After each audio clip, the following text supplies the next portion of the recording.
Bueno, en pocos minutos vamos a comenzar un nuevo encuentro virtual organizado por Asoárabe Cartagena de Indias. En esta ocasión estaremos acompañados de la Asociación Cultural Siria de Argentina, los cuales es una entidad pues aliada, amiga también de Asoárabe, amiga también de la lucha por las causas justas, por mantener viva la cultura árabe en Latinoamérica. Somos los árabes de Latinoamérica. Nos complace mucho estar pues en este día conmemorando pues el Día Nacional Sirio, que es pues una de las fechas o la fecha principal del calendario de la República Árabe Siria, de la cual muchos descendemos en este país, en Colombia. Desde finales del siglo XIX hay una importante migración de sirios, también libaneses y de palestinos. En este caso, pues hacemos homenaje al Día Nacional Sirio, que es una de las poblaciones pues, más grandes de migrantes en Colombia, quienes pues han traído pues muchas cosas a este país, han traído su cultura, su culinaria, su idiosincrasia en los negocios, y bueno, ha sido pues un intercambio muy interesante y este hecho se repite en toda Latinoamérica, en Argentina pues también hay una importante migración de sirios en el país y se ha mantenido, donde también mantienen muy fuerte las costumbres, muy fuerte la comida, muy fuerte. Yo creo que eso es lo más importante, el amor a esa patria madre que es Siria, que es una patria madre que no es solamente madre para los sirios, es madre para la humanidad, es madre pues para toda la civilización. Muchas de las cosas que vemos hoy día vieron la luz en este territorio, desde pues, la lengua, en fin, el alfabeto, muchísimas cosas vieron la luz en este territorio. La historia pues de las tres de las grandes religiones vieron la vida en estos territorios, el cristianismo, el islam, el judaísmo, vieron todos la luz en estos territorios y también pues grandes historias que nos contaban de niños, vieron la luz en estos territorios, los cruzados, todas estas dinámicas de la historia, muchas se dieron ahí, la ruta de la seda, todas ese y que para muchos se volvieron mitos, se volvieron cuentos para dormir, vieron la luz en este lugar y por eso es importante celebrar la vida de este territorio, celebrar la vida de sus pobladores y también celebrar lo que desde la distancia seguimos cantando el himno de la República Árabe Siria.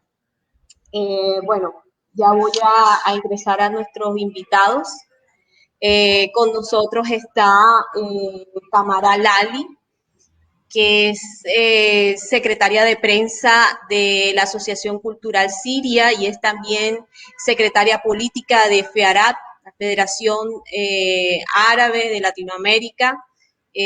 También nos acompaña Ariel Barrera Haddad, quien es el director académico de Asoárabe Cartagena de Indias, y es historiador e investigador pues de la historia de los países de Oriente Medio y también de el África Occidental.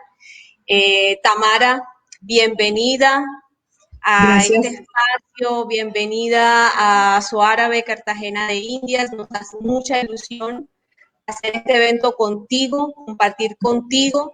Y bueno, también le damos la bienvenida a Ariel, que nuevamente pues nos acompaña y que estará en conversación con Tamara, contándonos todos estos datos de interés de estos 10 años que el pueblo sirio ha resistido, todos estos hitos que ha tenido el pueblo sirio y en estos 10 años digamos, todos los mitos que hay en torno a a esta situación que vive Siria hace 10 años.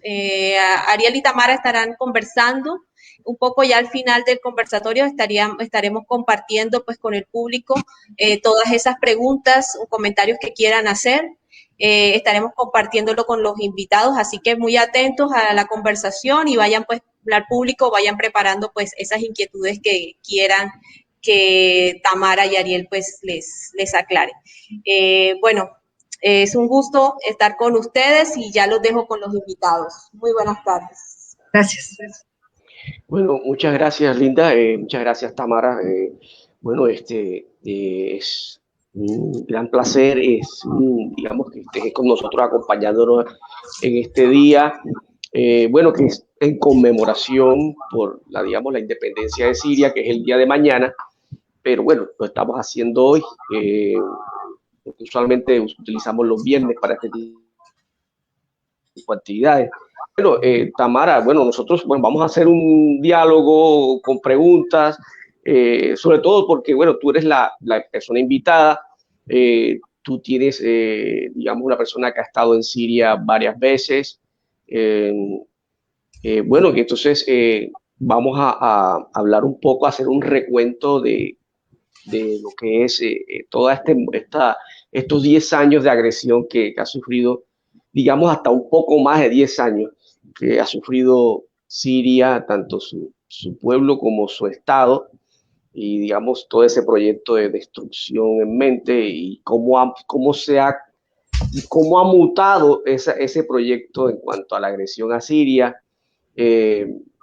Quiénes son los que están cuáles son los elementos que están en confrontación, quiénes han sido utilizados,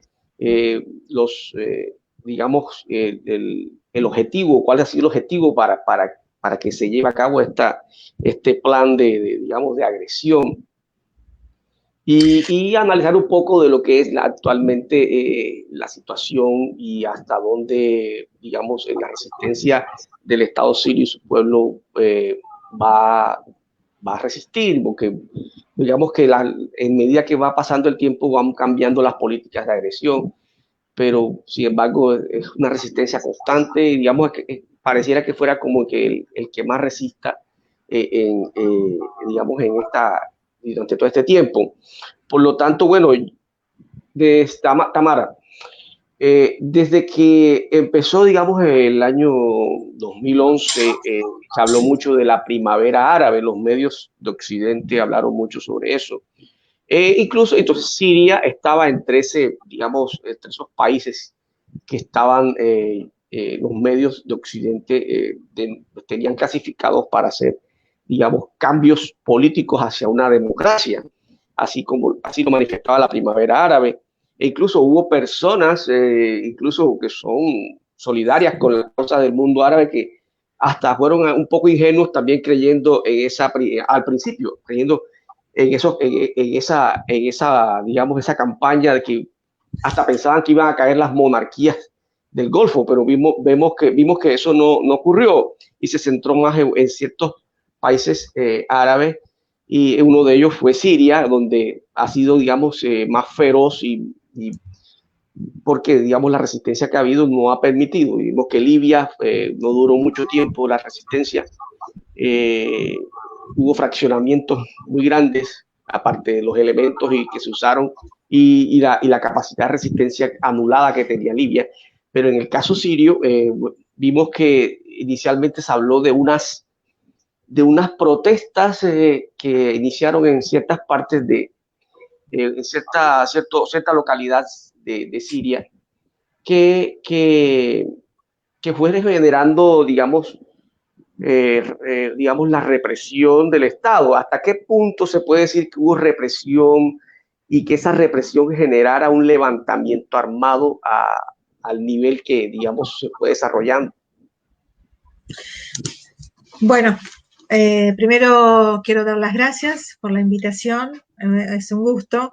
Un gusto que trabajemos y que estemos juntos, todos hermanados por causas justas del mundo, entre ellas la Palestina, la libanesa, la Siria y muchas otras más, ¿no? Bueno, por supuesto también las de acá, de mi país, las Islas Malvinas, que sé que el pueblo colombiano es muy pro Argentina, así que desde ya todo mi saludo a todos los hermanos colombianos y toda América del Sur, ¿no? En cuanto al tema de Siria, se cumplen, es verdad, se cumplen 75 años de su independencia, de la independencia de un mandato que se nos impuso allá en 1920 cuando terminó la Primera Guerra Mundial. Pero no se independizó del todo de otros, de otros mandatos que lo en forma, bueno, Turquía es un país donde los otomanos nos han ocupado durante 400 años y sigue la guerra. Turquía es un país donde participó y sigue participando en la guerra y que tiene ambiciones territoriales todavía en Siria.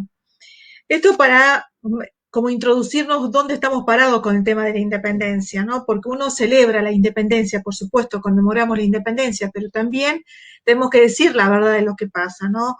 No llegamos a independizarnos del todo porque todavía aparte el territorio nuestro es ocupado por Israel, que es las alturas del Golán y la laguna de Tiberíades, bueno, todo el norte sirio ocupado por Turquía desde el año 1936-39, que fue donde se le cedió por los franceses. Así que hablar de una independencia faltaría, o sea, sí somos un país soberano, Siria es un país soberano en cuanto a sus decisiones y esto le costó estos 10 años de guerra. Cuando hablamos de cuáles son los objetivos por los que se fueron, por lo que se vinieron a Siria, ¿no? Los objetivos de la guerra, hay dos grandes objetivos. Uno es el económico, pero también el otro es el geopolítico, si se quiere, ¿no? El económico todos lo sabemos porque se ha hablado mucho acerca de el famoso gasoducto que tiene que pasar, que querrían haber pasado por territorio sirio, donde, bueno, Estados Unidos es el dueño de ese gasoducto o las empresas norteamericanas, y el otro es el gasoducto de los países de ahí, ¿no? Donde iría desde Irán, Irak, pasaría Irán y Irak, pasaría por Siria y saldría por el Mediterráneo a través de Sidón, del Líbano. No tocaría ningún otro país árabe del Golfo, no tocaría Turquía, con lo cual hay una gran pérdida, ¿no? Y este proyecto ya estaba para ser concretado, ya estaba firmado inclusive en el año 2009 y en el 2014 iba a ponerse en funcionamiento. La cantidad de gasoducto, de gas que iba a pasar por ahí, iba a ser el gasoducto más importante del mundo. Esto quedó en stand-by, digamos, por el momento, porque comenzó la guerra antes de que comience la construcción del gasoducto. Este es uno de los motivos y por supuesto es fundamental, o sea, hoy vemos cómo Estados Unidos está ocupando el 90% del territorio de petróleo sirio, ¿no? Eso por un lado. Por otro lado está la cuestión geopolítica. Siria siempre ha sido importante, pues lo comentaste, la ruta de la seda, la ruta por donde pasa absolutamente todo tipo de comercio, que va de una punta a la otra del mundo. Si uno mira el mapa en forma plana del mundo, ve que Siria está en el medio, o sea, el corazón del mundo, a pesar de ser un país muy chiquito. Sin embargo, todo tendría que pasar por ahí. Siria y el Líbano, cuando hablo de Siria, nunca separo Siria y el Líbano ni Palestina. Para mí es una unidad geográfica, pero también es una unidad identitaria, ¿no? Tenemos la misma identidad, por más que muchos lo quieran negar, no, la historia no se puede negar. Hay toda una historia de 10.000 años que nos ha unido y el destino nos sigue uniendo. Entonces, ahí está el gran problema que fueron por Siria. Primero debilitaron a Irak, era uno de los estados importantes en la región, un ejército fundamental para la región. Guste o no guste la figura de Saddam Hussein, ese es otro tema, pero Irak, lo que era el Irak que uno conocía, con todo lo que es la riqueza de ese país, cultural, civilizatoria, pero también riqueza en cuanto al petróleo, uno de los primeros países exportadores de petróleo, quedó hoy totalmente destruido, con 2 millones de personas muertas, asesinadas, y cantidad, no sé cuántos millones expatriados, que han tenido que fugarse, han tenido que exiliarse, bueno. Y cantidad enorme, por supuesto que de esto nadie habla, de una nueva generación muy enferma por los gases tóxicos, por las armas químicas que ha lanzado Estados Unidos en Irak durante la ocupación y la invasión. De esto nadie habla, ¿no? El fósforo blanco, lo mismo que pasa en Gaza con Israel y el pueblo palestino. Volviendo al tema de Siria, entonces definimos que hay dos grandes objetivos por lo que Estados Unidos y los países centrales, Europa, algunos países árabes lamentablemente, participaron de esta invasión a Siria. De entrada se habló, los medios de comunicación hablaron de o sea, la metieron dentro de lo que es la primavera árabe, porque los medios tenían que darle un nombre a este movimiento de personas que supuestamente serían espontáneas, que se levantaban contra sus gobiernos. Pero hemos visto cómo se ha manipulado, tanto en Egipto, en Túnez, en Libia, ¿no? Se ha manipulado a la población y por supuesto cuando se llega al momento de Siria, comienzan desde el sur de Damasco, justo en el límite con Jordania, y ahí aparece así en un momento determinado armas en manos de la población. Siria, como para hacer un paréntesis y hablar un poco de lo que era Siria antes del 2011, porque es importante saber cómo era Siria, nadie habla de que era una perfecta democracia. Nadie dice eso porque seríamos necios si diríamos una cosa como esta. Ningún país es una perfecta democracia, ni el padre de la democracia, Estados Unidos, es una perfecta democracia. Todos hemos visto lo que ha pasado este año con Trump y la gente dentro del Pentágono y lo que ha hecho a lo largo de estos años, o por lo menos de estos meses, con su propia población, con la pandemia. Entonces no hay una perfecta democracia, tampoco lo es Siria, pero tampoco ningún otro país árabe es una perfecta democracia, ni mucho menos, ¿no? Si hablamos de democracias en el mundo árabe, no podríamos ni siquiera mencionar a los amigos de Estados Unidos, en los países del Golfo, por ejemplo, ¿no? Arrancaríamos con Arabia Saudita, un país, una teocracia, una monarquía hereditaria, donde la misma familia le ha puesto el nombre al país y son dueños del país y de su gente. Entonces, no fueron por Arabia Saudita para democratizar Arabia Saudita y liberar a su pueblo de la tiranía.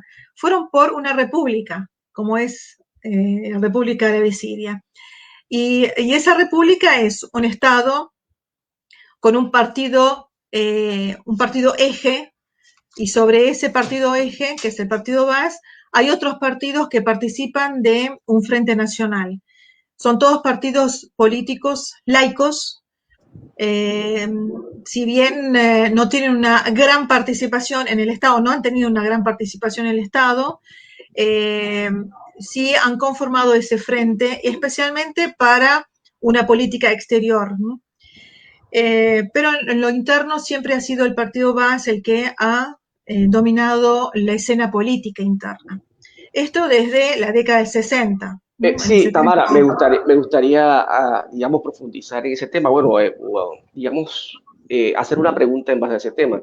Sí. Ya que estás tocando ese tema de la que es digamos, el Frente de Unidad Nacional, me gustaría, digamos, nos explicara un poco cómo se conforma, desde qué época, ya de hecho que de los años 60 más o menos. El frente no, el frente es mucho, no, es posterior. En realidad, el partido Baas primero dominó en forma única desde que llegó Hafez al-Assad al poder y formó un estado, era un estado más bien militar porque se ha hecho como un golpe militar en Siria, y ha formado un estado con un partido único. En ese momento, durante varios años, Hafez al-Assad, padre del actual presidente Bashar al-Assad, ha conformado ese estado con un espectro militar importantísima y con fuerzas de seguridad muy fuertes dentro de Siria. En el año, después en la década del 90 donde se forma, no me acuerdo exactamente el año que se forma un frente nacional, pero era un frente para el apoyo al Estado sirio, porque en ese momento ya comenzaba una guerra contra Siria, porque no había apoyado en su momento la invasión a Irak. Había estado de acuerdo de que eh, de que Retirara. Irak se retire del Kuwait, pero no invadir Irak o no ir a la guerra. Se forma un frente en ese momento, pero era muy débil ese frente. Realmente después con Bashar al-Assad, que el presidente joven vino con toda la impronta de esta nueva generación y ha querido darle un tinte más moderno al Estado. Entonces se comenzó a ampliar al Estado y sacarle un poco la cuestión colectivista o socialista al Estado sirio, introduciéndolo al mundo. Por eso vemos que Bashar al-Assad comienza a visitar distintos países en el mundo, tanto Europa como, bueno, llegó a América del Sur, en una oportunidad vino a Venezuela, Brasil, Cuba, Venezuela, Brasil y Argentina, en un momento en que había, digamos, gobiernos muy proclives hacia las distintas causas árabes. Entonces, vemos que Bashar comienza a ampliar un poco al Estado o modernizar, comienza a haber bancos, no solamente el Banco Oficial de Siria, sino otros bancos, comienza una apertura económica, y esta apertura económica se ha notado cuando uno visita Siria año tras año, y lo ha notado su propio pueblo. Comienza a haber un bienestar más profundo para la sociedad siria, el comercio comienza a ser no solamente con los países de la región, sino con el mundo. Siria comienza a exportar sus productos alimenticios y algunos productos industriales hacia Europa, todos los países de Europa, llegaba hasta Pakistán, la India, China, exportando sus productos y importando, por supuesto. Entonces, esto le dio un respiro importantísimo a Siria. También lo mismo el petróleo, comienza a vender su propio petróleo, pero mantuvo ciertos ejes, ¿no? Uno es la política subsidiaria, digamos, a la población siria. Por un lado, la educación gratuita, no arancelada, mejor dicho, desde el comienzo de la etapa, digamos, la etapa primaria hasta terminada la universidad también gratuita. Sin embargo, Bashar introdujo colegios privados, en realidad colegios privados ya había de antes, pero introdujo, por ejemplo, universidades privadas, universidades virtuales, para ampliar un poco la cuestión educativa. También la cuestión sanitaria gratuita. Todos los hospitales en Siria atienden en forma gratuita a toda la población, sean sirios o no sirios. A nosotros en una oportunidad nos tocó ir cuando viajamos en grupo a llevar a algunas personas que estaban con nosotros en el grupo y el costo era cero. Entonces, a cualquiera no le piden documento. Y estos son virtudes que tienen ciertos estados, no todos, por supuesto, son virtudes que uno las ve cuando visita otros países y por una consulta tenés que pagar $100. Y en Siria una consulta es cero en los hospitales públicos. Entonces vos ves esa diferencia y eso se mantuvo con el gobierno de Bashar al-Assad, y esto le dio un respiro a la población, ¿no? Por supuesto que los materiales subsidiados, de alimentos subsidiados todavía del Estado siguen existiendo, o sea, esto ha sido hasta el 2011, hasta que empezó la guerra. Por supuesto, Siria se venía mostrando como un país que iba a ser un país importante en la región, como lo que les decía, que iba escalando en el desarrollo económico, desarrollo humano y desarrollo social en Siria. En Siria es muy raro que veas a alguien que no haya cursado la universidad. Y esto lo ha notado Europa cuando comenzaron el exilio de los sirios, a hacer esa masa de refugiados en Europa. Notaron la diferencia entre una población que llegaba de otros países y la población siria, todos con títulos universitarios. Es así que el presidente Mercedes-Benz en Alemania dijo, vamos a hacer con esta población de refugiados, vamos a hacer la segunda revolución industrial, porque le estaba llegando mano de obra barata para ellos, totalmente calificada. Y eso es una cualidad, ¿no? de la sociedad siria en este modelo. Yo, como le decía, que a partir de el ascenso de Bashar al-Assad como presidente allá en el 2005 hay una apertura hacia los demás partidos políticos, siempre laicos. Después vamos a explicar el por qué digo esto. Siempre laicos. Sin hacer referencia a etnias o religiones dentro de Siria. O sea, no representan ni etnias ni religiones, representan al pueblo sirio con distintas ideologías. Esto fue en el 2005 y ahí participaron muchos partidos políticos, entre ellos el partido al que yo pertenezco, que es el partido Qaumi.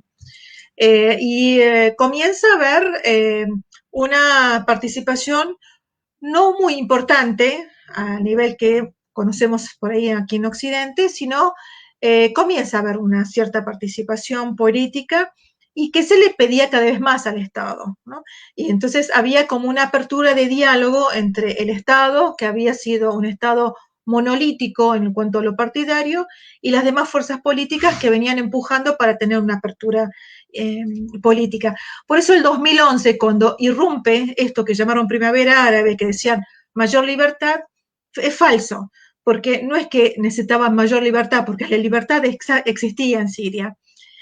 Lo que había era una masa de jóvenes que habían sido, a través de las redes sociales, habían sido cooptados por organizaciones, ONGs norteamericanas en su mayoría, y mostrándoles la nueva vida que podían llegar a tener. Entonces fueron cooptados por esas organizaciones. Y otra masa de gente que llegaba desde afuera, que había sido infiltrada en las fronteras, por eso marcó mucho que todo comienza en Daraa, que es en la zona sur de Damasco, donde está muy cerca de la frontera con Jordania, y ahí irrumpe una masa de gente con armas en la mano. Siria no tenía, estaba prohibido, sigue estando prohibido que la gente porte armas. Entonces, de repente aparecen las armas. Quiero, digamos, en ese punto, digamos, entre esa población, digamos, que se armó, podríamos decir que era un residuo de aquel levantamiento, digamos, de 1978, de la hermandad musulmana. Puede decirse que es un residuo o que era algo que habían cultivado desde aquella época. Sí, de todas maneras, en el año 80 que había habido un levantamiento en Hama de la hermandad musulmana que fue sofocado inmediatamente por el ejército sirio y el gobierno sirio, quedó un reducto pequeño, la hermandad musulmana es una organización que es transnacional, no solamente en Siria existe, sino también está en Jordania, en Egipto con la misma denominación, pero está con otras denominaciones en el Líbano, en Irak, en otros lugares también, ¿no? Y han hecho han ido variando, han ido cambiando, mantuvieron siempre la cuestión ideológica, pero han ido variando su forma de penetrar dentro de la sociedad. Entonces, en algunos momentos penetraron a través de un partido político laico en Siria, para estar dentro del Parlamento, se los identificó rápidamente a las personas a través de sus discursos, pero mantuvieron cierta, digamos, cierto apego a su ideología a través de escuelas religiosas en Siria.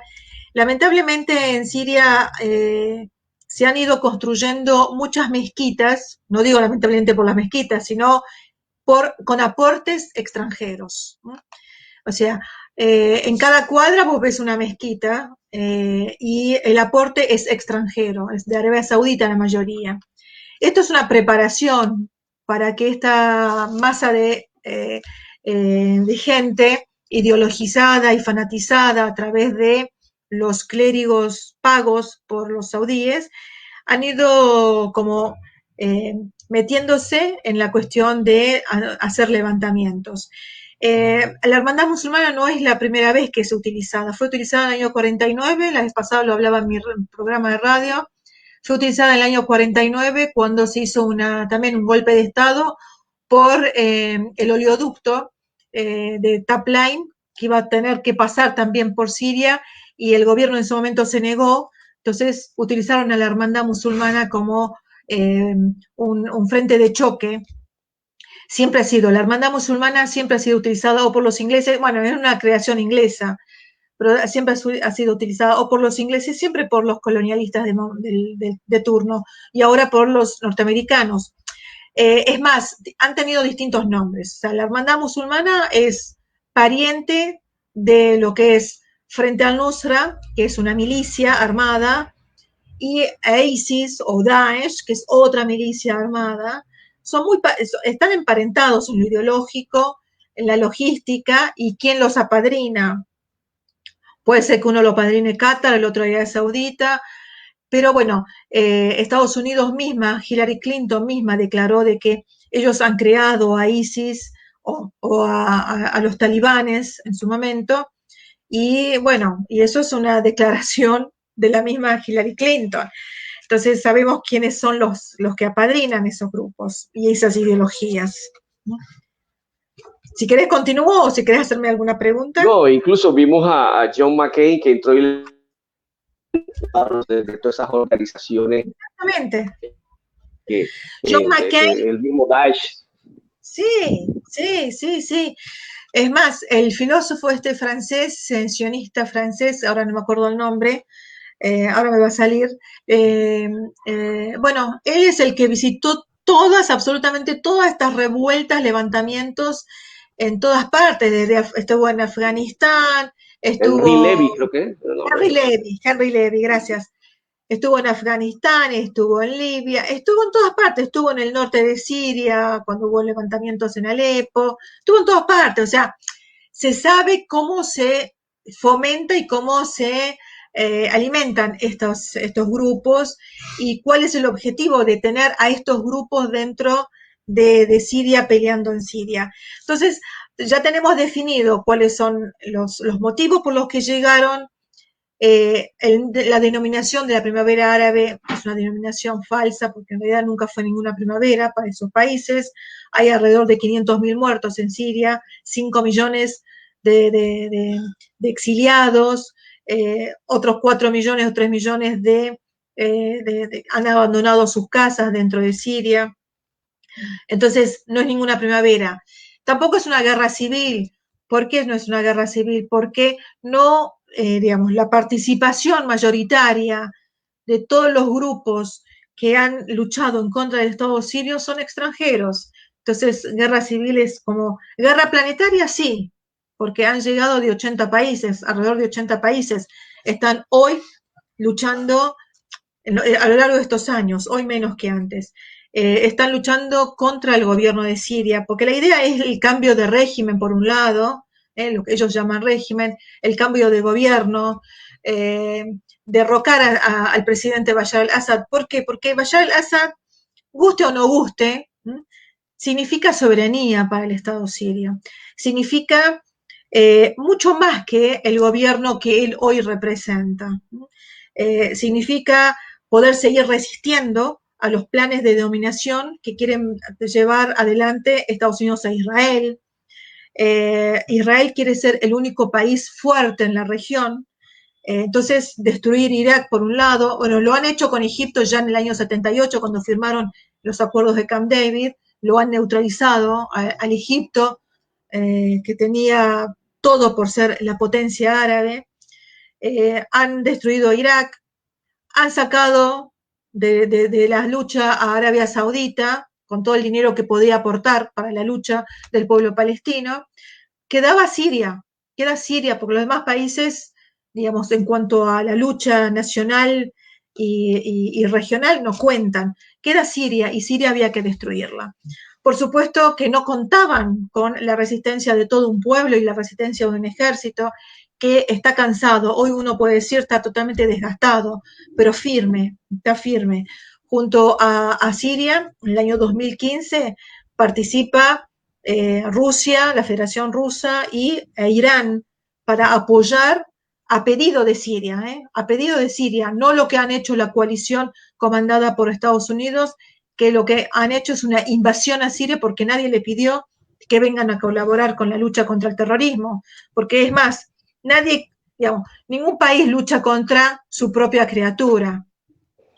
Y Estados Unidos lo hemos visto, de cómo los camiones de Daesh pasaban desde Irak a Siria más de 900 kilómetros a lo largo, digamos, entre Irak y Siria. Sin embargo, no han sido detectados por los satélites norteamericanos. Es muy raro. Creo que Estados Unidos está detectando en este momento que estamos hablando y no ha podido detectar 900 kilómetros de camionetas Toyota nuevas que trasladaban armas desde Irak a Siria. Entonces, esta cuestión, todos sabemos cómo operan. Entonces, definimos quiénes son, cuál es el objetivo, definimos que no es una guerra civil. ¿Quiénes son los que participan? Bueno, por un lado está el Estado sirio, en el 2015 junto con la alianza rusa e Irán, y están por otro lado países del Golfo Árabe que han hecho a través de la otra pata, porque para que esto se dé, para que se dé esta guerra, necesitábamos la pata mediática, necesitábamos crear las noticias falsas que se dieron en Siria y crear un demonio en el mundo que es Siria, así como en su momento se ha demonizado a Irak con las supuestas armas de destrucción masiva y había que ir contra Irak, ahora había que ir contra Siria, contra Bashar al-Assad, que es el demonio del momento, es el que va contra su población, bombardea a su población, le tira armas químicas a su población. Bueno, todos estos dichos, más de 7.000 medios en el mundo dieron vuelta con este relato. Entonces se necesitaba, por un lado, el relato mediático, se necesitaba a una coalición militar comandada por Estados Unidos, los países que lucharon en contra de Siria, y con esto se hacía todo un combo para ir y destruir un Estado, hacerlo un Estado fallido como han hecho en Libia, como han hecho en Irak. No pudieron, hace 10 años y medio que viene dándose esta guerra. Sí, efectivamente, durante esos años, los primeros años, casi que los días viernes, por medio de estos medios como YouTube, veíamos que se mostraban imágenes grabadas por celular de, digamos, como si se estuviera acribillando a una masa poblacional de gente que está protestando. Y lo que no decían era que era la salida de la gente de las mezquitas y había francotiradores que apuntaban a la gente saliendo de las mezquitas y se mostraba como que las fuerzas de seguridad siria están masacrando. Sí, mira, Ariel, el año pasado, el 2019, tuve la oportunidad de estar en Siria y fuimos a visitar una mezquita que ha sido totalmente sacudida por los terroristas de Daesh en Homs, que es la mezquita de Khaled Ben el Walid, una mezquita muy grande en el centro de Homs. Bueno, la han podido remodelar y está nuevamente de pie.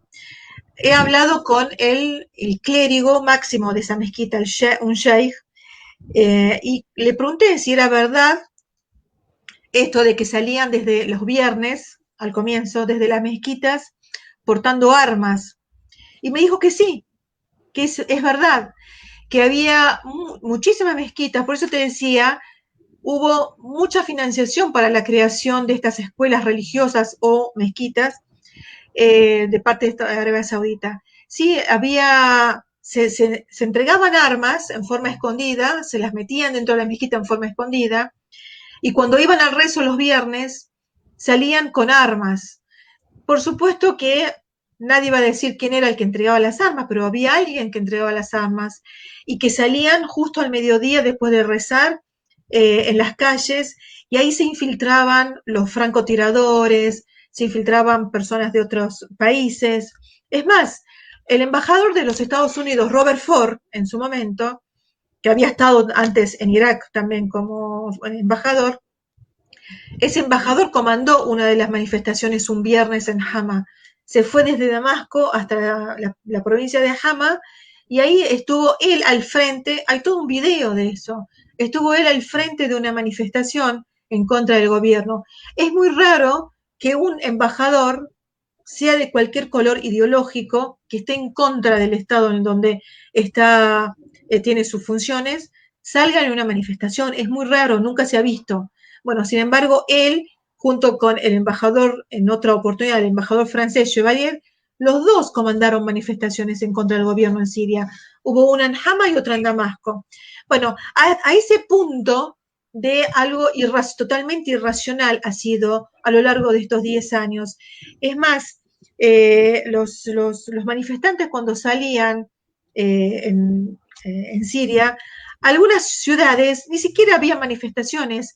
Sin embargo, la televisión de Al Jazeera, que es el canal catarí por excelencia, su dueño es el mismo emir de Qatar, la cadena Al Jazeera salía y mostraba como que había manifestaciones en tal provincia, una ciudad, por ejemplo, muy pro Bashar al-Assad, como es la provincia de Latakia. Sin embargo, vos hablabas por teléfono con amigos en Latakia y digo, ¿qué está pasando en este momento? Nada.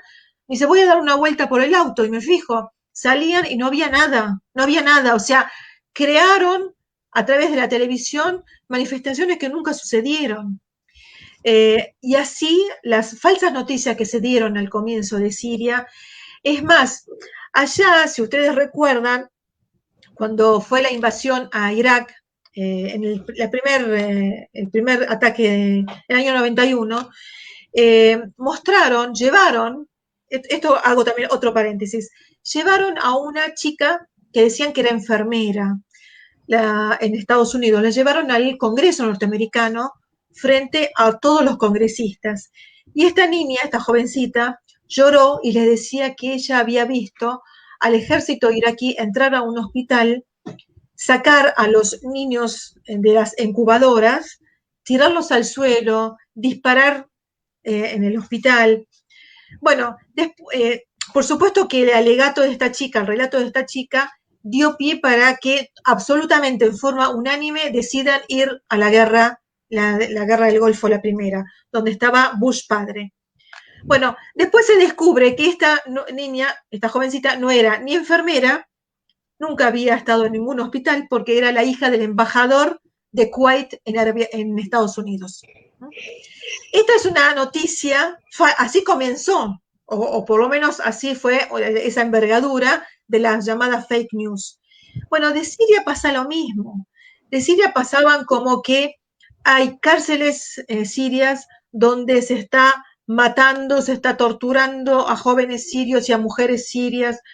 Es más, al principio aparece el primer mes una supuesta jovencita homosexual, y decía que ella era perseguida por el gobierno de Siria por ser homosexual y que pedía ayuda al mundo entero. Bueno, esto dio vuelta por todas partes del mundo, hasta cadenas de firma como Abbas tomaron nota de esto, se hizo firmas millonarias por el mundo entero.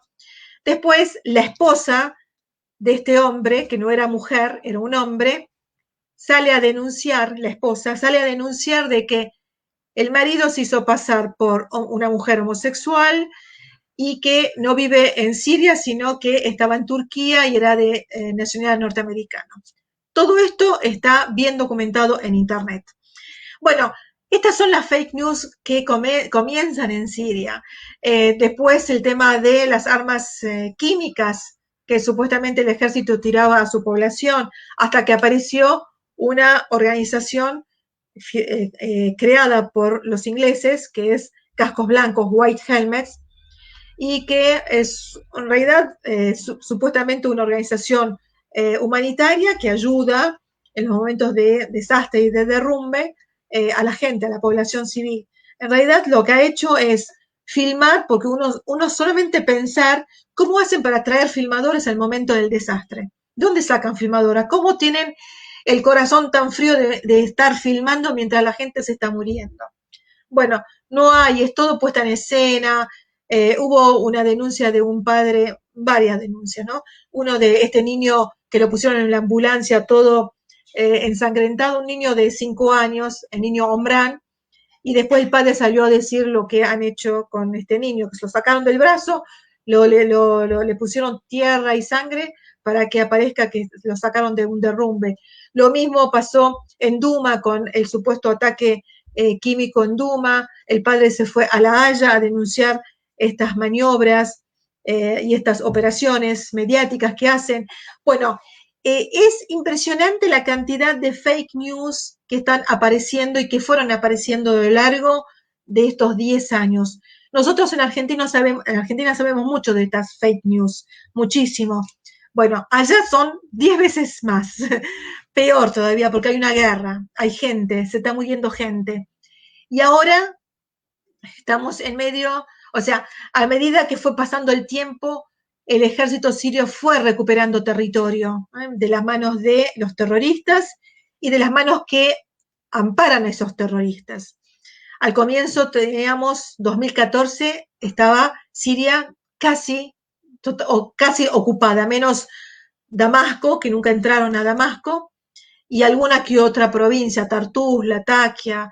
Sin embargo, entraron a todos lados. Sí, Palmira, sitios la, importantes como Palmira, como Malula. Palmira, Malula. Palmira la han destruido, Ariel. Yo estuve el año pasado en Palmira, la han destruido. Da pena. Se te caen las lágrimas de ver lo que era Palmira y lo que es ahora Palmira. Pero, gente, al mundo entero, Palmira no le pertenece únicamente a los sirios, le pertenece al mundo entero, a la humanidad, a la historia le pertenece Palmira. Es como destruir, no sé, el Coliseo de Roma, es como destruir, no podés destruir ese tipo de bellezas civilizatorias, no podés. Sin embargo, al director del Museo de Palmira, uno de los hombres más prestigiosos de la cultura internacional, lo han asesinado, le cortaron la cabeza y lo colgaron en una de las columnas de Palmira. Esto es para mostrar el salvajismo que tiene estos grupos amparados por el padre de la democracia y de la libertad, que es Estados Unidos, e Israel. Entonces, el mundo se tiene que dar cuenta, se tiene que dar cuenta a dónde estamos yendo, a dónde estamos yendo, a dónde estamos llevando al mundo, a las nuevas generaciones que van a venir. Entonces, no se trata de Bashar al-Assad acá. Bashar al-Assad mañana va a dejar el poder, en algún momento va a dejar el poder, va a venir otro, y Siria va a seguir existiendo. El pueblo sirio sigue existiendo. No es una cuestión de Bashar al-Assad y su partido político. Acá lo que no quiso Siria es doblegarse, no quiso someterse a las corporaciones que han ido por el gas y el petróleo sirio, por las riquezas, porque encima están robando el trigo. Estados Unidos está robando el trigo. ¿Por qué esto? Como no pudieron ganar la guerra a nivel militar, entonces fueron por el lado económico, el terrorismo económico. El terrorismo económico es la ley César que ha sido votada el año pasado, fines del año pasado, por el Congreso norteamericano. No importa el partido, a mí no me vengan con los republicanos y los demócratas que son lo mismo. Son las dos caras de la misma moneda. Para la política internacional no sé quién es peor. Entonces, claro, no sé si es Biden o Trump es peor para la política norteamericana. La política nacional se la dejo a los norteamericanos, no me meto. Sí. Pero la política internacional son bravos ambos. Entonces, fueron por la cuestión económica. ¿Y saben lo que están haciendo ahora? Están hambriando al pueblo. Generaron una inflación como nunca en Siria, mucho más que durante estos 10 años de guerra. Generaron una hambruna. El 90% hoy del pueblo sirio está bajo el umbral de la pobreza. El 90%. ¿Sabes lo que significa esto para un país que hace 10 años atrás no tenía pobres? En Siria no había pobreza estructural, si se quiere. Había gente humilde, por supuesto, que llegaban con lo justo a fin de mes, con su sueldo, pero había dignidad. Vos ibas a la casa de personas humildes en Siria y tenías la mesa servida con todas las comidas habidas y por haber. Hoy en día esto no hay pan, no hay luz, 24 horas del día no hay luz, no hay gas, no hay combustible. Durante el invierno se muere la gente de frío. Han destruido todo lo que es lo sanitario. No hay medicamentos, absolutamente. Los hospitales los han destruido durante la guerra y ahora están destruyendo, han hecho para que los médicos huyan. Le han dado visa a médicos, a ingenieros, a técnicos para que se vayan de Siria y vacían a Siria del cerebro sirio. No hay lo básico, lo básico. Fíjate que enfermedades como el cáncer que tenían en Siria tenían uno de los mejores hospitales de toda la región, venían de todas partes de la región a curarse en el hospital Kennedy de Alepo, el mejor hospital en cuanto a la estructura edilicia, pero también a toda la instalación sanitaria que tenía, los médicos que tenía. Han llegado con un camión bomba y lo han destruido con los enfermos adentro. Lo han hecho explotar al hospital Kennedy. Bueno, a este nivel han destruido todo lo que es lo bueno que ha construido Siria. Y dejaron lo peor hoy, que es la lucha entre religiones, que esto no existía en Siria. Hoy muestran al mundo de que en Siria hay una lucha religiosa. Y esto nunca existió en Siria. Nunca existió. En Siria conviven más de 20 sectores religiosos, entre las religiones celestiales como las que conocemos, pero hay otras religiones que el mundo no conoce y que son propias de Siria. Sin embargo, nadie detectaba de que había otra gente de otra religión. Etnias como los armenios, los asirios, los caldeos, los kurdos, los turcomanos, los árabes, por supuesto, todos ellos convivían en forma armónica, eran ciudadanos sirios, son ciudadanos sirios. Por eso hablar de minorías y mayorías en Siria es falso. No existen partidos de minorías y partidos de mayorías. Hay partidos sirios.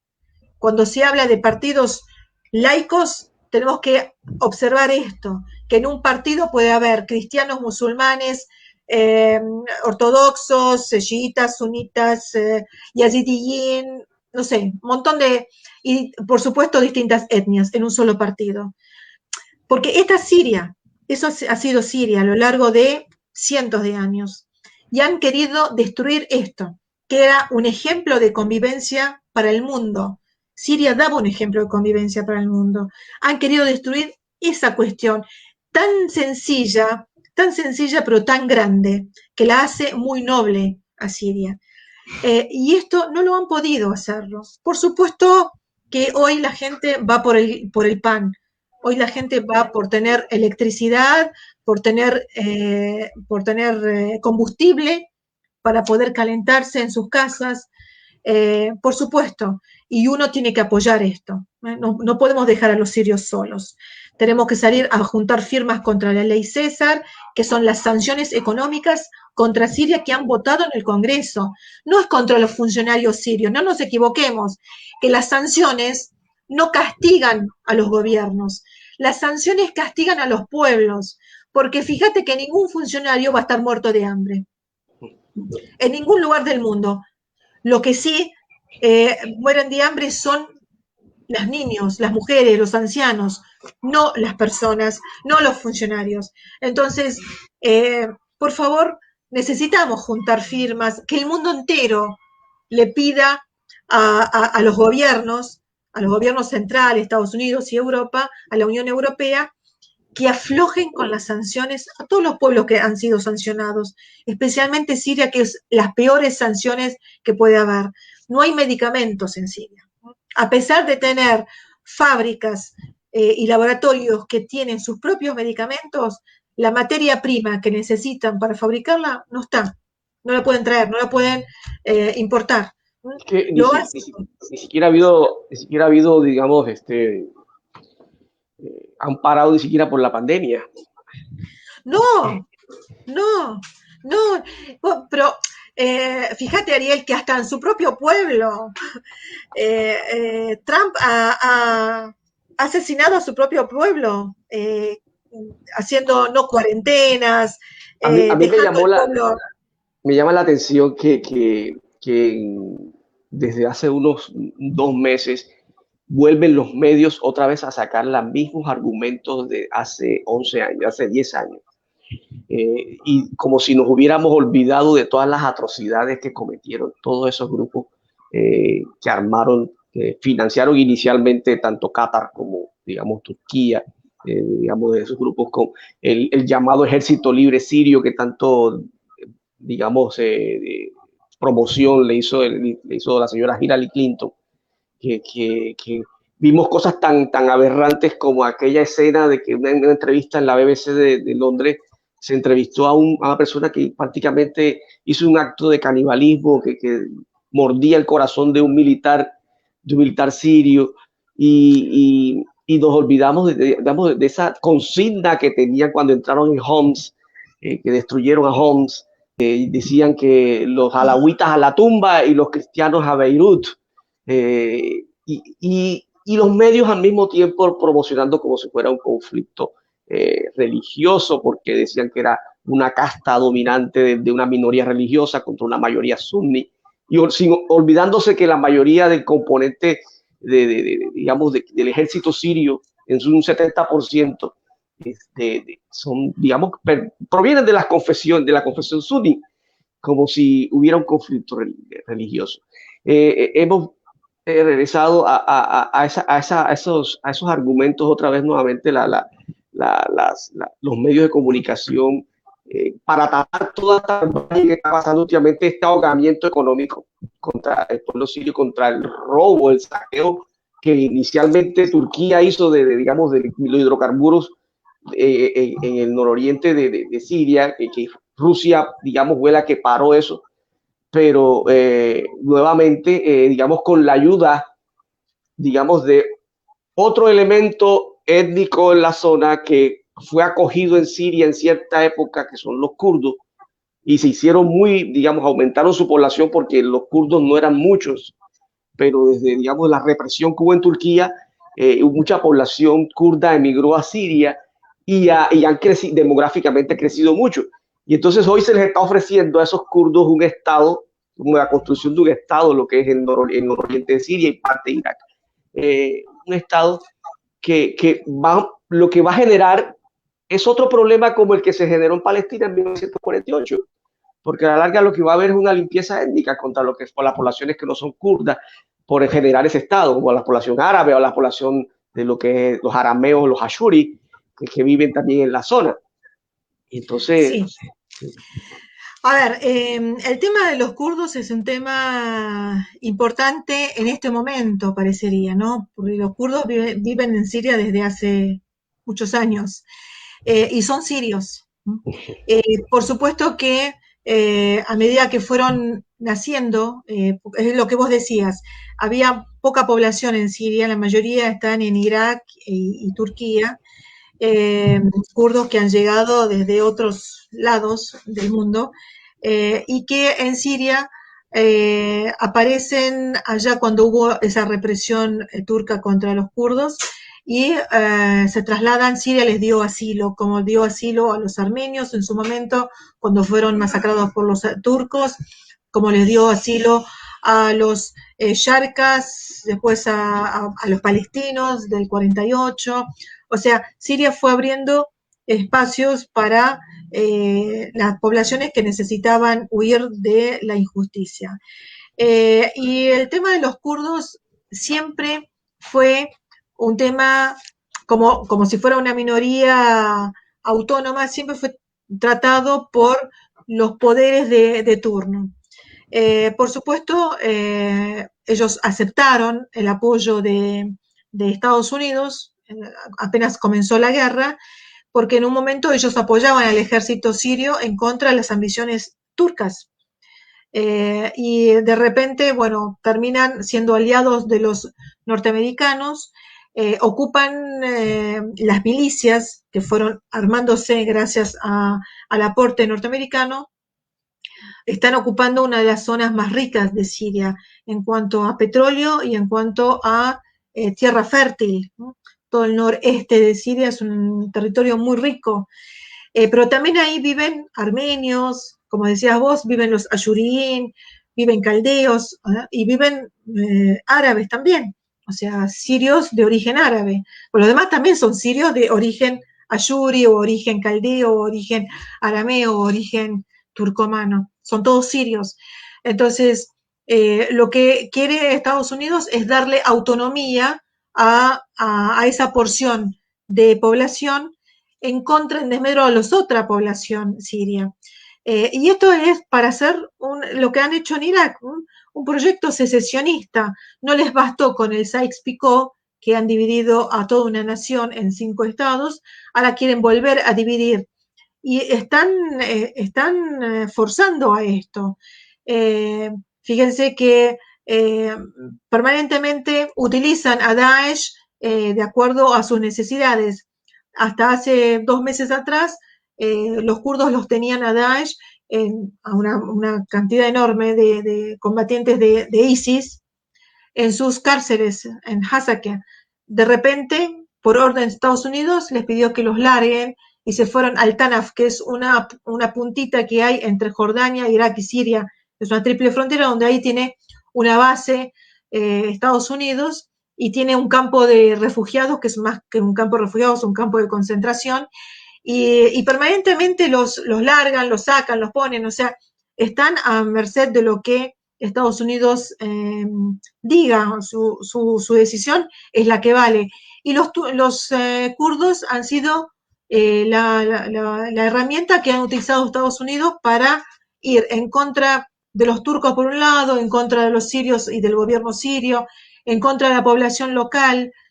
Así que, y son sirios, o sea, en definitiva son sirios. Es como que acá cualquier provincia venga en Argentina a pedir la secesión de su provincia y formar un país distinto. No, son argentinos, no pueden hacer esto. Digamos, sería en contra de sus propios intereses. Siria es un estado bastante unido y siguen, y la población, más allá del hambre que hoy están teniendo, siguen apoyando la integridad territorial por encima de todas las cosas. Eso es fundamental y no hay negociación posible, no hay negociación posible. Se puede negociar el Golán, pero no se negocia ninguna otra división del territorio sirio. Muchas gracias, Tamara. Yo quisiera también aprovechar y hacer pues, una invitación a todos los públicos que nos está observando a que pues ya vayan generando sus preguntas en torno al tema que tenemos hoy para Tamara y para Ariel. Entonces, bienvenida pues la ronda de preguntas con el público que yo iremos pues publicando en pantalla para que nuestros invitados pues puedan ir respondiendo. Muchísimas gracias. Okay. Sí, yo quería afirmar algo aquí que recordar, pues es importante la participación a favor del Estado y del pueblo sirio de un gran elemento de la resistencia libanesa como es Hezbollah, que incluso es uno de las excusas que usa Israel para atacar a Siria constantemente. y diciendo que va a atacar blancos de Hezbollah porque representa un peligro para la seguridad israelí, o que están atacando blancos de asesores iraníes. Pero sin embargo, en esta guerra hemos visto que Israel ha sido como la fuerza aérea de muchos de estos grupos, como Al-Nusra, incluso también dando asistencia sanitaria a gente del FCA o de Al-Nusra en el Golán. Tal cual, tal cual. Israel ha sido un elemento importantísimo en esta guerra. Desde el comienzo, las armas han llegado desde Israel a estos supuestos manifestantes o a estos rebeldes. Se han detectado a medida que fueron deteniendo a las personas, se les veía que tenían armas de industria israelí o armas norteamericanas que se van vendidas únicamente en Israel. Dio, como decías vos, les daba, saben que el Junaitra, que es la capital del Golán, está en poder de los sirios después de habérsela liberado en el 73. Ahí hubo un gran frente de estos grupos del Frente al-Nusra y del Ejército Libre Sirio. Bueno, iban a tratarse en los hospitales, o sea, cruzaban el Golán y iban a tratarse en los hospitales israelíes. Es más, Netanyahu fue a saludar a esos combatientes y hay filmaciones que muestran esto. Entonces, Israel no solamente bombardea a diario casi el espacio aéreo sirio, dando como excusa que son grupos pro-iraníes, porque hemos visto cómo han bombardeado fábricas en Siria, en Homs, han bombardeado en Damasco a laboratorios que fabrican medicamentos, o sea, permanentemente están yendo a destruir estructuras esenciales para la población siria. Han destruido usinas eléctricas, lo mismo que han hecho en el Líbano. En el Líbano permanentemente están volando el espacio aéreo libanés sin que nadie diga nada. Esto es una violación al derecho internacional. En el mundo esto es castigado aunque sea en los medios. Bueno, acá no pasa nada. ¿Por qué? Porque se trata de Israel y nadie puede levantar la voz en contra de Israel porque inmediatamente salen los operadores de Israel en el mundo a decir que son antisemitas. Entonces temen a esto. Lo mismo pasa en Argentina. Acá en Argentina muchos periodistas saben la verdad, pero ninguno se anima. Y cuando te entrevistan te dice, podemos hablar de cualquier tema menos del tema palestino, porque no se animan a hablarlo, ¿sí? Porque tienen miedo de que sean tildados de antisemitas y no saben responder a esto, no saben responder a eso estos periodistas porque tienen poca lectura, poca información, porque es fácil de rebatirlo. Bueno, esto es lo que pasa en distintos lugares del mundo. Y por supuesto que hoy siempre Estados Unidos ha tenido a un Estado que es el Estado paria o el Estado o demonio en el mundo. Hoy le toca ser Irán y todo lo que gira alrededor de Irán. Bueno, Hezbollah es un partido político libanés que tiene sus bancas en el Parlamento libanés, guste o no guste. Es un partido religioso, yo no adscribo a esos partidos políticos religiosos, sin embargo tengo un gran respeto por ellos, porque han sido parte de la resistencia libanesa en contra de Israel. Tengo un gran respeto hacia sus militantes, a su gente, porque hay otros partidos religiosos, como la Falange libanesa o las fuerzas libanesas, o el Partido Futuro de Hariri, y nadie dice nada, nadie dice nada de ellos. ¿Por qué? Porque son aliados de Estados Unidos. Entonces se callan la boca, pero este que es un aliado de los palestinos, de Irán, por supuesto de Siria, bueno, es un demonio, hay que demonizarlo. Y salen todos los medios a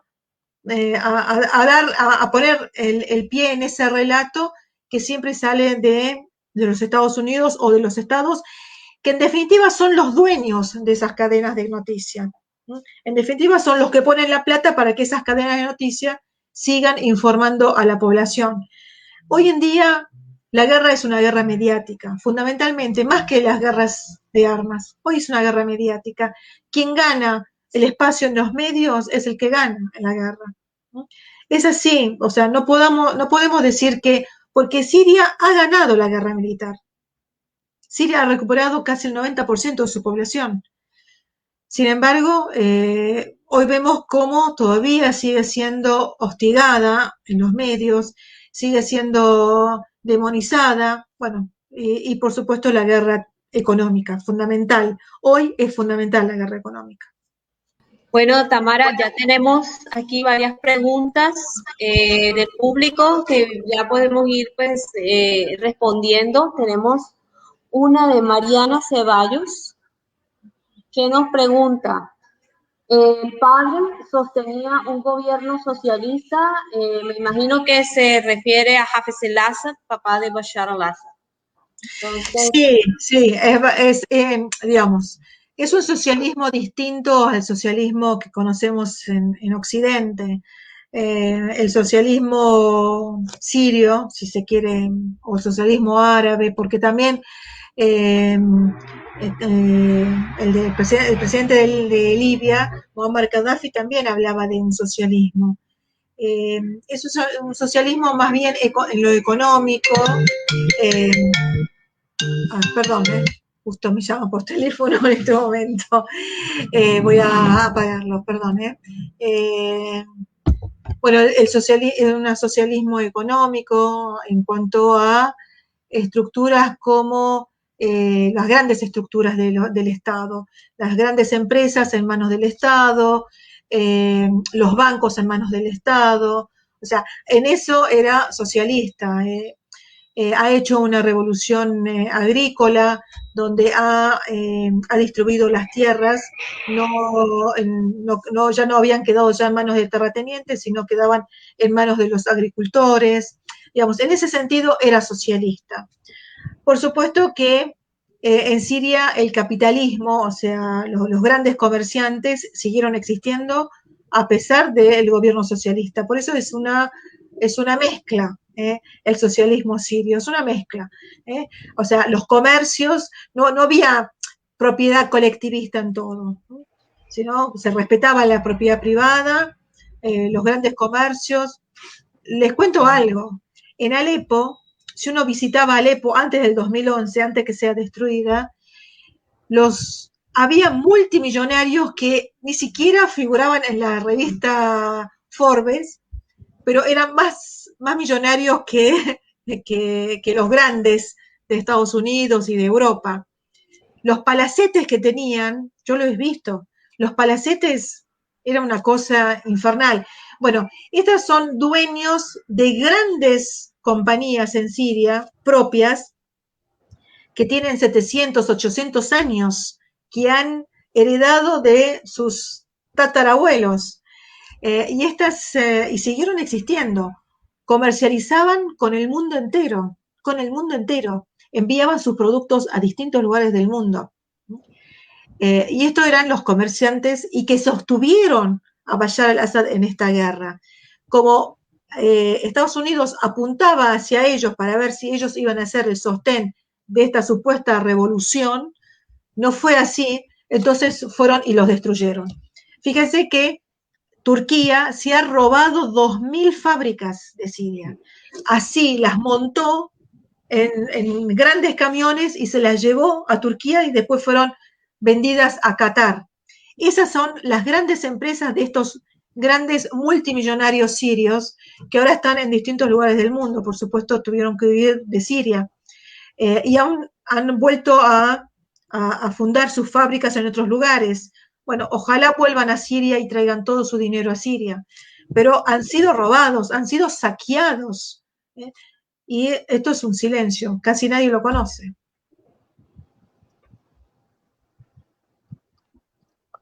Sí, yo quería decir algo respecto a esa pregunta. Digamos que el socialismo sirio o el socialismo árabe, porque digamos es parte de esa doctrina del panarabismo,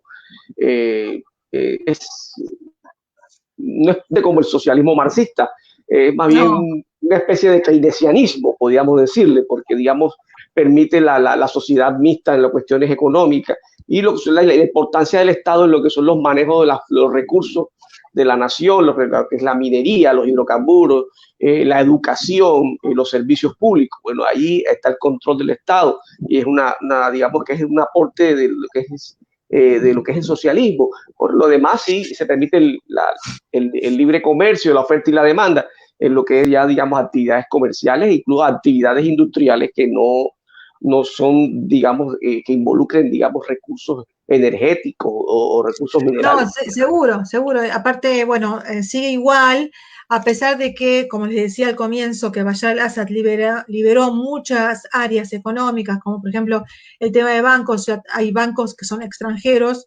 Bueno, por supuesto que no hay bancos norteamericanos en Siria en este momento, pero sí hay bancos de otros países europeos, chinos, de la India, Irán, y que funcionan en Siria. Y la educación también, hay educación universitaria privada en Siria ya, por supuesto controlada por el Estado. Hay todo un control sobre esto, sobre las áreas estratégicas como es la educación y la parte sanitaria. A pesar de que se permite lo privado, es controlado.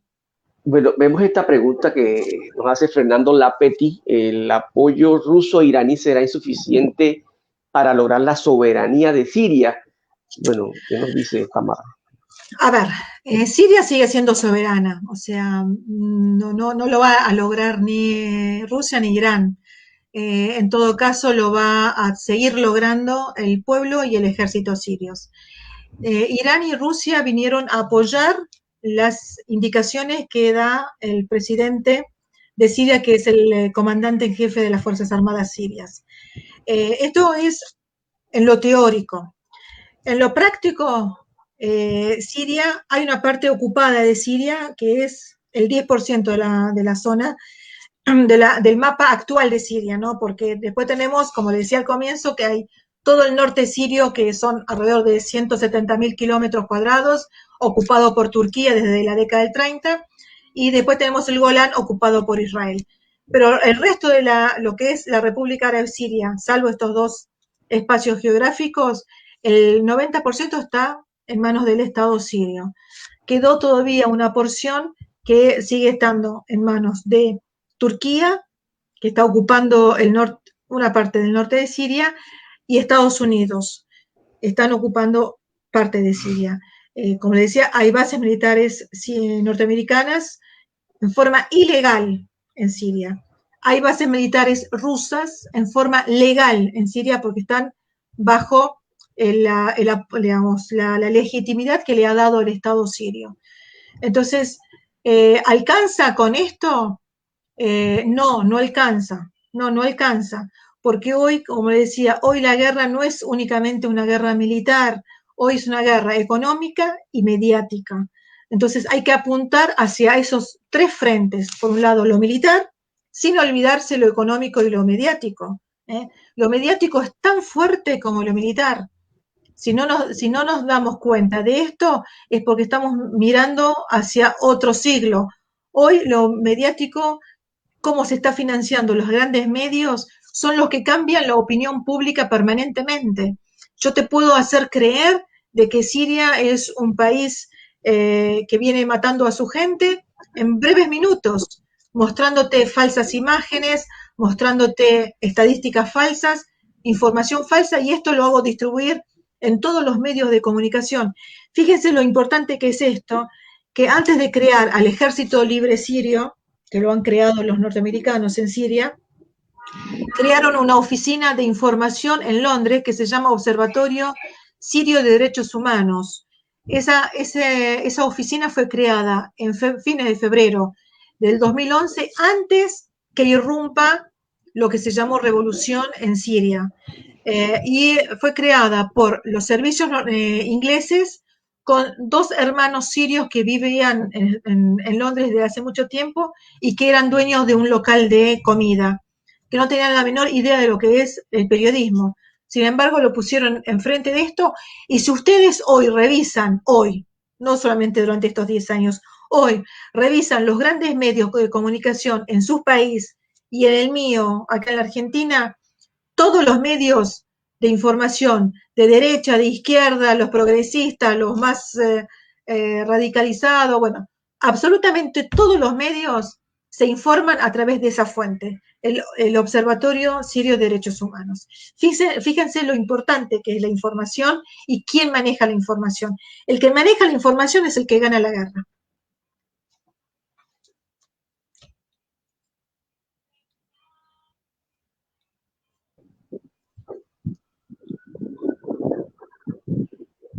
Aquí vemos otra pregunta, Mary Ross, ¿cómo se percibe el cambio de poder de la administración Trump a la de Biden Harris? Lo contesté antes, creo esto, ¿no? Que para nosotros no hay un cambio, ni siquiera para América del Sur hay un cambio. O sea, la política exterior entre los republicanos y los demócratas siempre ha sido la misma. ¿No?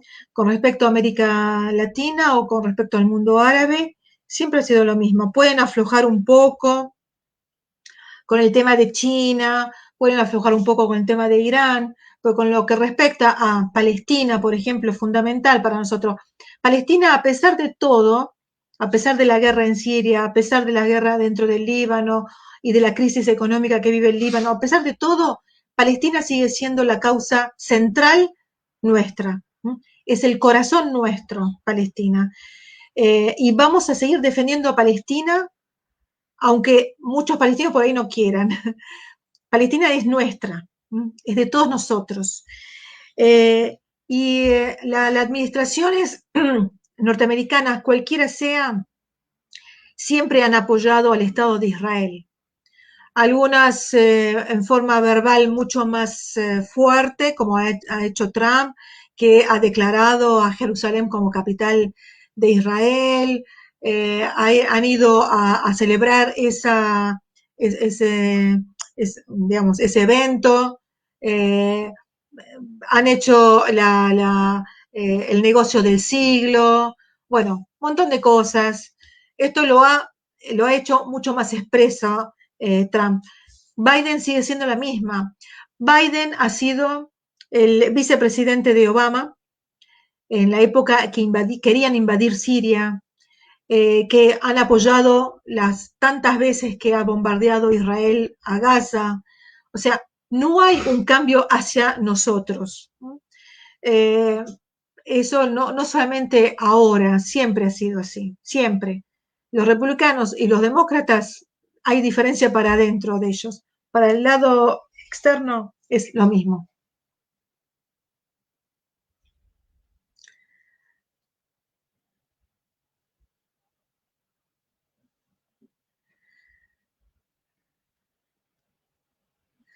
Yo estoy leyendo acá, no te escucho, Ariel, pero estoy leyendo acá la pregunta. ¿Por qué se separaron el Líbano y Siria?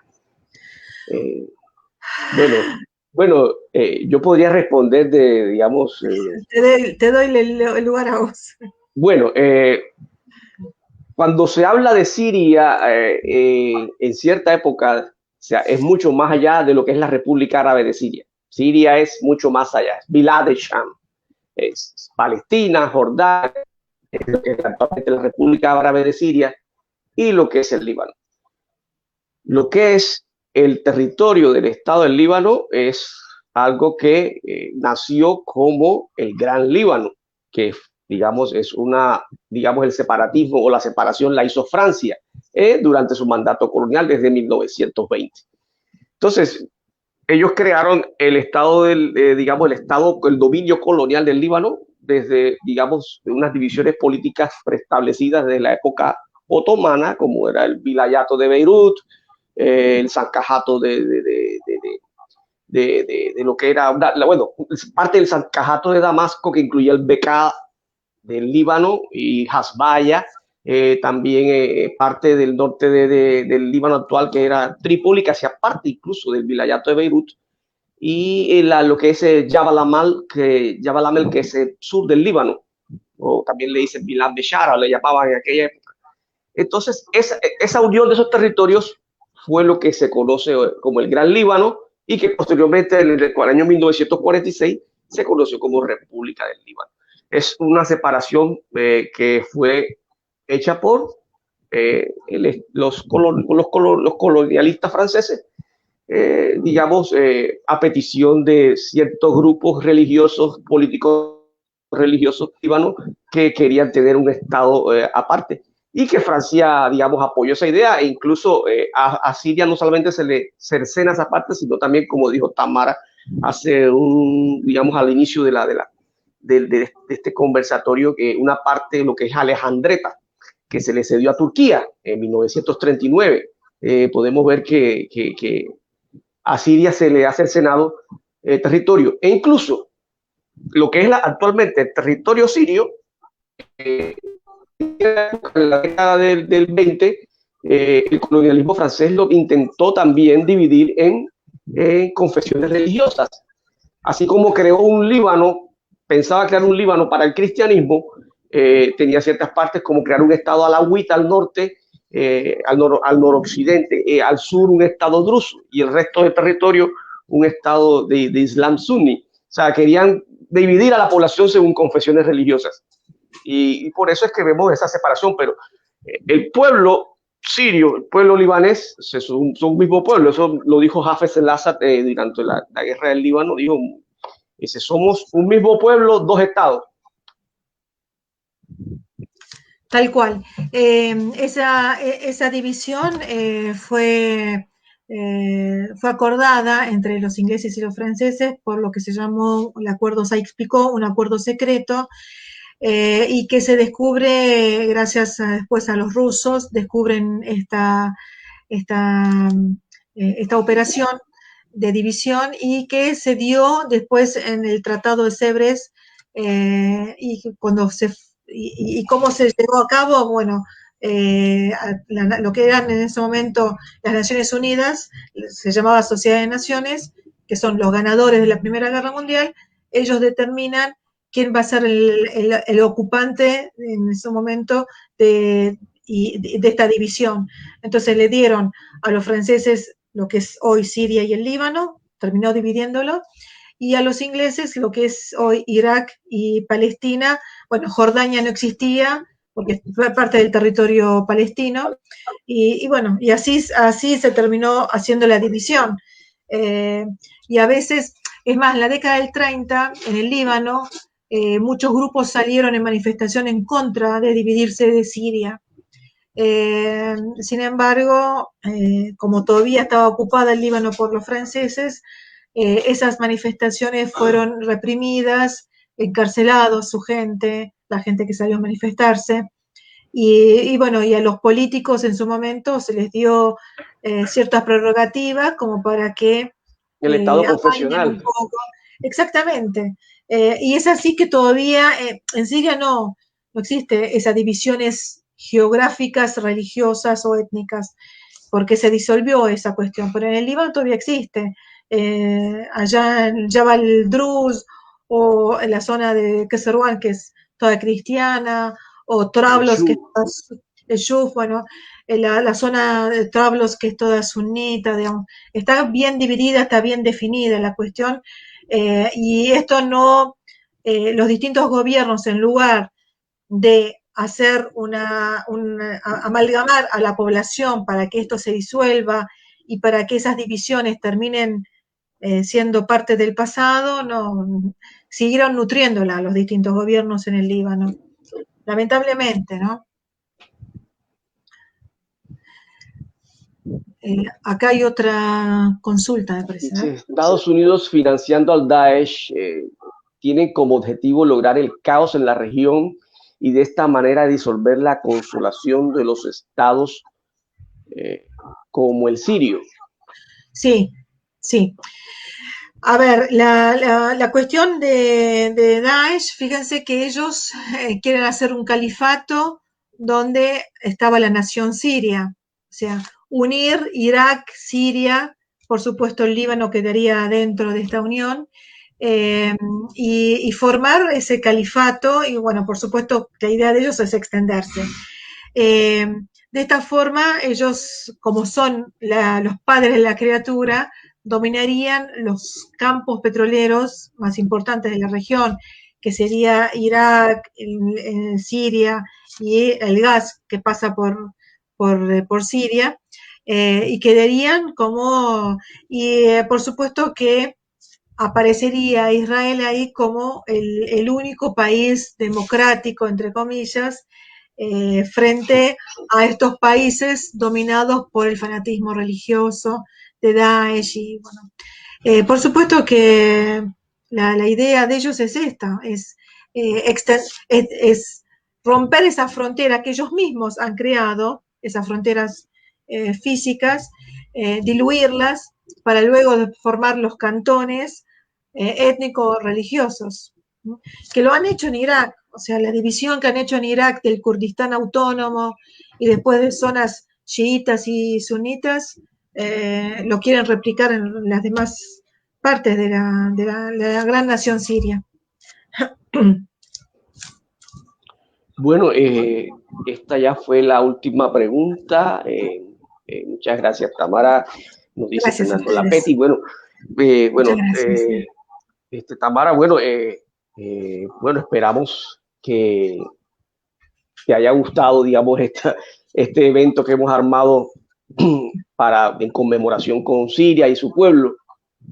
Esperamos que sigamos trabajando juntos, haciendo, digamos, más conversatorios al respecto. Ojalá. De todas maneras, los invito mañana a ver una película. El mismo horario que hoy empezamos es a las 8 de la noche en Argentina, a las 6 de la tarde en Colombia, que se llama Sirios, que nosotros hemos subtitulado, y que es muy linda. Es una película de amor, una relación de amor que transcurre en la guerra. Es muy linda. No se lo voy a adelantar, así que la ven. Muchas gracias, sí, estaremos difundiéndola. Sí, No, sí. muchísimas gracias de verdad, Gracias, Linda. Tamara. Gracias, Ariel. Muchas gracias a Gracias. ustedes. A la ASO Árabe, muchísimas gracias. Muchas gracias por todo, ¿eh? No, y bueno, pues nosotros estamos muy, de verdad, muy agradecidos que Tamara pues haya aceptado pues la invitación. Nosotros veíamos la cercanía pues ya del Día Nacional Sirio y no queríamos dejar pasar la fecha. Muchísimas De gracias. todo, pues con todo el cariño, pues Siria es parte también de nuestra asociación pues vincula a descendientes de sirios, de libaneses, de palestinos, de migrantes árabes en Colombia y bueno, estamos pues nos alegra mucho el trabajo, que estamos realizando y pues nada, agradecer al público que nos acompañó durante toda esta jornada por su tiempo, que es un viernes de pandemia, que todavía estamos en pandemia, tenemos que quedarnos en la casa. Y Sí. pues nada, los invitamos mañana a la actividad de la Asociación Cultural Siria, la cual estaremos muy pendientes, nos veremos esa película. Bueno, Y, los Y esto esperamos. quedará grabado. Este evento quedará. esto queda grabado también por Claro, si también quieren volver a ver o compartir con alguien que le interesa, pues aquí está y pues nada. De nuevo, muchas gracias. muchísimas gracias y bueno, shukran. Y que tengan una Shukran feliz lekum. noche. Bueno, muchas gracias a todos y a todas, ¿eh? Muchísimas gracias. Un Muchas abrazo gracias. a todo el pueblo de Colombia. Igualmente a Argentina y al pueblo sirio. Muchas gracias. Muy amable. ¿Cómo hago?